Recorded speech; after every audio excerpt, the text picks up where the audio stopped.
പാകിസ്ഥാനിൽ ഇമ്രാൻഖാൻ കൊല്ലപ്പെട്ടു എന്ന രീതിയിലുള്ള വാർത്തകൾ വരുന്നു. അവിടെ സംഘർഷങ്ങൾ നിലനിൽക്കുന്നു. പാകിസ്ഥാനും അഫ്ഗാനിസ്ഥാനും തമ്മിൽ സംഘർഷം നിലനിൽക്കുന്നു.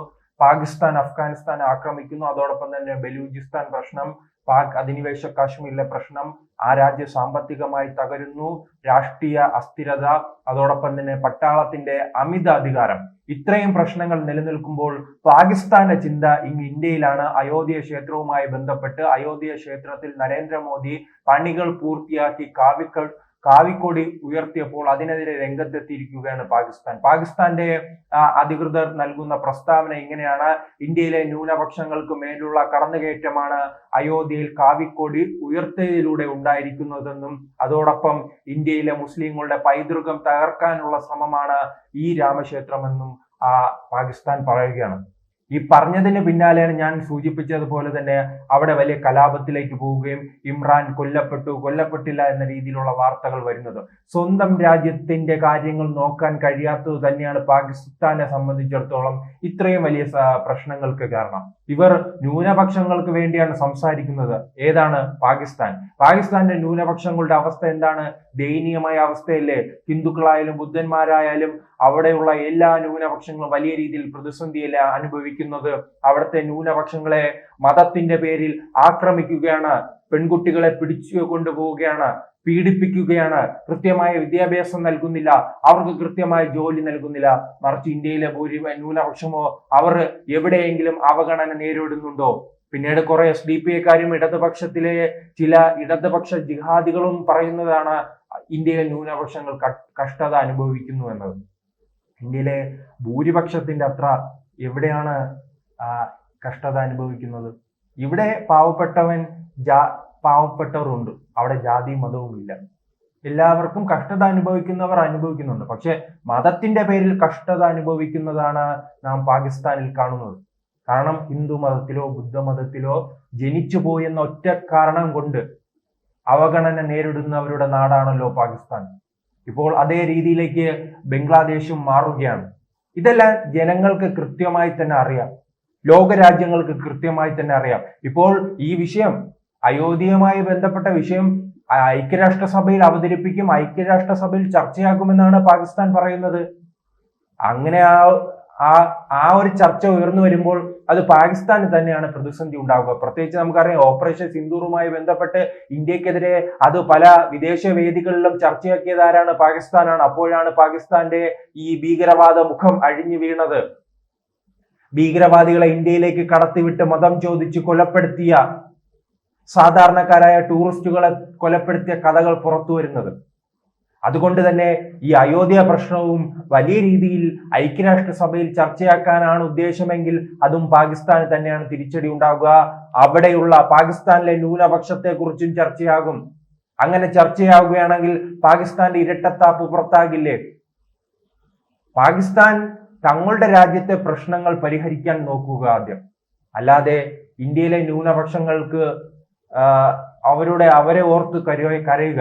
ഇന്ത്യക്ക് ഉള്ളിലുമുണ്ട് പല അരുന്ധതി റോയെ പോലുള്ള പലരും, അതോടൊപ്പം തന്നെ ഇടതുപക്ഷക്കാർ, SDPIക്കാർ, പലരും എന്താണ് ഉദ്ദേശിക്കുന്നത്? അവരും ഉദ്ദേശിക്കുന്നത് പാകിസ്ഥാന്റെ അതേ നാവായി മാറാനാണ്. ഇന്ത്യയിലെ ന്യൂനപക്ഷങ്ങൾ പ്രതിസന്ധിയിലാണ്. ഇപ്പോൾ സംഘർഷങ്ങൾ ഉണ്ടാകില്ലേ? പ്രതിസന്ധികൾ ഉണ്ടാകില്ലേ? ആ പ്രതിസന്ധികളെല്ലാം ഉണ്ടാകുമ്പോൾ എന്താണ് സംഭവിക്കുന്നത്? അതിനെ മതപരമായി മാറ്റാനാണ് ഇവിടെയുള്ളവരുടെ ശ്രമം. കൃത്യമായി തന്നെ അതിൽ മതം കൊണ്ടുവരാൻ ശ്രമിക്കും. ഇപ്പോൾ ഒരു ഹിന്ദുവും മുസ്ലിമും തമ്മിൽ വ്യക്തിപരമായ സംഘർഷം ഉണ്ടാകുമ്പോൾ, ഇപ്പോൾ ഹിന്ദുക്കൾ തന്നെ പ്രശ്നങ്ങൾ ഉണ്ടാകുന്നില്ലേ? അത് വ്യക്തിപരമായ പ്രശ്നങ്ങൾ ഉണ്ടാകുമ്പോൾ അതിൽ മതം ചേർക്കാനുള്ള വലിയ ശ്രമം ഈ ഇടതുപക്ഷത്തിന്റെ ഭാഗത്തു നിന്നും ജിഹാദിയുടെ ഭാഗത്തു നിന്നും നടക്കുന്നുണ്ട്. അത്തരം പ്രശ്നങ്ങൾ അങ്ങ് വലിയ രീതിയിൽ വിദേശ മാധ്യമങ്ങളിൽ അടക്കം ചർച്ചയാക്കാനുള്ള ശ്രമങ്ങൾ നടത്തുന്നുണ്ട്. അത് നമ്മുടെ പ്രതിപക്ഷ നേതാവ് ഉൾപ്പെടെ ആ രീതിയിൽ ചെയ്യുന്നുണ്ടല്ലോ. അത് ഇന്ത്യയെ നാണം കെടുത്തുക. മറിച്ച് പാകിസ്ഥാനിൽ നോക്കൂ, ആ ക്രൂരത വല്ലതും ഇന്ത്യയിൽ നടന്നിട്ടുണ്ടോ? അവിടുത്തെ പാകിസ്ഥാനിലെ ന്യൂനപക്ഷത്തിൽപ്പെട്ട പെൺകുട്ടികളെ പിടികൂടി മതം മാറ്റി അവർ ലൈംഗികമായി പീഡിപ്പിക്കുന്ന അവസ്ഥ നാം കണ്ടിട്ടില്ലേ? എത്ര പേർ കൊല്ലപ്പെട്ടിട്ടുണ്ട്? ആ കഥകളെല്ലാം പാകിസ്ഥാൻ ഒളിപ്പിച്ചു വെക്കാനല്ലേ ശ്രമിക്കുന്നത്? എന്തായാലും പാകിസ്ഥാൻ അയോധ്യയുടെ കാര്യത്തിൽ ഇടപെട്ടു എന്ന് പറയുന്നത് വലിയ തമാശയാണ്. അത് തമാശ രൂപേണ നാം തള്ളിക്കളയുമ്പോഴും പാകിസ്ഥാന്റെ നാവായി പാകിസ്ഥാൻ എന്താണോ പറയുന്നത്, പാകിസ്ഥാൻ എന്താണോ എഴുതുന്നത്, പാകിസ്ഥാന്റെ തിരക്കഥ എന്താണ്, ആ തിരക്കഥ കേരളത്തിലും അതോടൊപ്പം തന്നെ ഇന്ത്യയിലെ വിവിധ സംസ്ഥാനങ്ങളിലും നടപ്പിലാക്കാൻ ചിലർ ശ്രമിക്കുന്നുണ്ട്. അവർ നമുക്കിടയിലുണ്ട്. അവരെ ശ്രദ്ധയോടുകൂടി തന്നെ നാം വീക്ഷിക്കണം. കാരണം അവർ പാകിസ്ഥാന്റെ സ്വരമാണ്. പാകിസ്ഥാന്റെ സ്വരമായി നിൽക്കുന്നവരെയെല്ലാം ഇപ്പോഴത്തെ ജനങ്ങൾ തിരിച്ചറിഞ്ഞ് കൃത്യമായി വോട്ടിലൂടെ മറുപടി നൽകാൻ ജനങ്ങൾ ശ്രമിക്കുന്നത് നാം പലതവണ കണ്ടിട്ടുണ്ട്. അതുകൊണ്ട് തന്നെയാണല്ലോ ഈ നമ്മുടെ രാജ്യത്തിനെതിരെ സംസാരിക്കുന്നവർ ദയനീയമായി തന്നെ പലയിടങ്ങളിൽ പരാജയപ്പെടുന്നത്. അതിപ്പോൾ കേരളത്തിൽ ഉൾപ്പെടെ നാം കാണുകയല്ലേ? കേരളത്തിൽ ഉൾപ്പെടെ ദേശീയ പ്രസ്ഥാനങ്ങളുടെ വളർച്ച എങ്ങനെ ഉണ്ടാകുന്നു? ഇത്തരം രാജ്യവിരുദ്ധ പ്രവർത്തനങ്ങൾ നടത്തുന്നവരെ കൃത്യമായി പരാജയപ്പെടുത്താനും ശ്രമങ്ങൾ എല്ലാ പക്ഷത്തു നിന്നും ഉണ്ടാകുന്നു, ജനങ്ങളുടെ പക്ഷത്തു നിന്നും ഉണ്ടാകുന്നു, അത് ജനാധിപത്യ രീതിയിൽ ഉണ്ടാകുന്നു. അതിന്റെ തെളിവാണല്ലോ കഴിഞ്ഞ ലോക്സഭാ തെരഞ്ഞെടുപ്പ് കാലത്തും ഈ വരുന്ന തദ്ദേശ സ്വയംഭരണ സ്ഥാപനങ്ങൾ തെരഞ്ഞെടുപ്പിലെല്ലാം നമുക്ക് അത് കൃത്യമായി തന്നെ മനസ്സിലാകും.